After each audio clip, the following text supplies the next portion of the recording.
সমস্ত প্রবাসী সমস্ত মুসলমান ভাইদেরকে জানাই সালাম, আসসালামু আলাইকুম ওয়া রাহমাতুল্লাহি ওয়া বারাকাতুহু। ভাই আমার কথাগুলি ভাই দিলের কানে শুনবেন।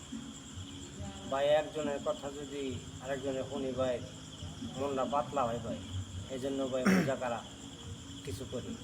এই ভাইয়ের কথাটি শোনান, ভাই কি বলতে চা, ভাইয়ের দুঃখের কিছু কাহিনী আছে, এই ভাইয়ের দুঃখের কাহিনীটি শোনান। সবার জন্যই শোনার জন্য আন্তরিক শুভেচ্ছা। ঠিক আছে ভাই, ভাইয়ের কথাটি মনোযোগ দিয়ে শোনান, ভাই কি বলতে চা। এটা আমাদের জাকির ভাই। জাকির ভাই আপনার দেশে বাড়ি নুসুন্দি না ভাই? শুনদি ভাই না শুন। নুসুন্দি। ভাইয়ের কথাটি শোনান, ভাই একটু জোরে জোরে বললেন, আমার ভাই বড় ভাই ছোট ভাই যারা সবাই যেন বুঝতে পারে, যেন সবাই শুনতে পারে। হ্যাঁ ভাই, ঠিক আছে, একটু ভালো আওয়াজ দিয়ে শোনান, বলেন। ঠিক আছে, তো অনেক লোক আমারে বলে যে ভাই কিভাবে বলেন শুনতে পারি না, আপনি বলতে আপনি একটু জোরে জোরে বলেন। ঠিক আছে। ঠিক আছে ভাই, বলেন। সমস্ত মুসলমানকে জানাই ভাই আসসালামু আলাইকুম ওয়া রাহমাতুল্লাহি ওয়া বারাকাতুহু। ভাই সবাইকে আমার জানাই সালাম। ভাই কথাগুলি খুব দামি দামি কথা ভাই। ভাই এই কথা কওয়ার যোগ্যতা আমার নাই, তবু আল্লাহ তাআলা কওয়াইতেছে, আমার কোনো ক্ষমতা নেই, আল্লাহ তাআলাই কওয়াইতেছে। ভাই কথা হলো কি, আমাদের সমাজের যে পরিস্থিতি ভাই, সারা দুনিয়ায় নাশকতার অ্যালবাম তৈরি হইতেছে ভাই। এই জাহান্নামের আগুন থেকে আমরা কিভাবে বাঁচতে পারি, আপনি কিভাবে বাঁচতে পারি, সারা দুনিয়ার মুসলমান কিভাবে বাঁচতে পারে, এই জন্য মুজাকারা ভাই। ভাই আমরা তো ভাই পাপী হয়ে গেছি ভাই, আমাদের পোলা মাইয়া যেভাবে আবাদে চলাফেরা করতেছে এই জন্য আমাদেরকে জিজ্ঞাসা করা হবে। ভাই আমরা আসুন, এখনো সময় আছে, জাহান্নামের দুয়ারে গিয়ে তো সারা দুনিয়া ঠেকছে। এর জন্য কিভাবে আমরা ফিরতে পারি, কিভাবে আমরা আল্লাহর হুকুম নবীর তরিকার মতো চলবো, এই জন্য আমাদের বাঁচতে হবে। কীভাবে আমরা বাঁচবো, আমরা কীভাবে বাঁচবো, বাঁচার পন্থা খুঁজতে হবে।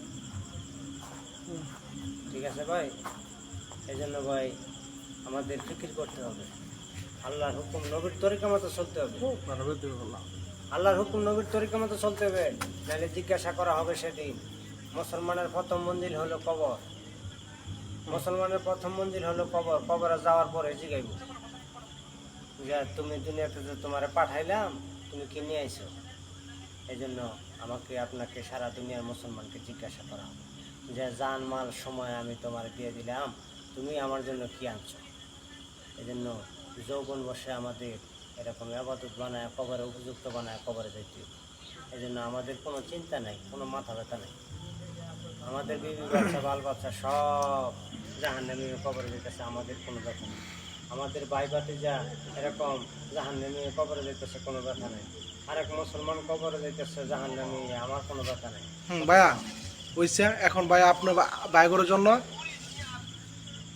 ঠিক আছে ভাই, এই কথাগুলি আপনারা নেক আমলের নিয়তে শুনবেন, দ্বিতীয় কানে শুনবেন, আর অপর ভাইকে পৌঁছাবেন নিয়তে শুনবেন। এরকমভাবে আপনারা শেয়ার করে দেবেন যে আরেক ভাই যেন দেখতে পারে। ভাইয়ের কথাটি শুনে মনোযোগ দিয়ে শুনে। হ্যাঁ ভাই, সালাম দিবেন ভাই। হ্যাঁ ভাই, আসসালামু আলাইকুম ওয়া রাহমাতুল্লাহি ওয়া বারাকাতুহু।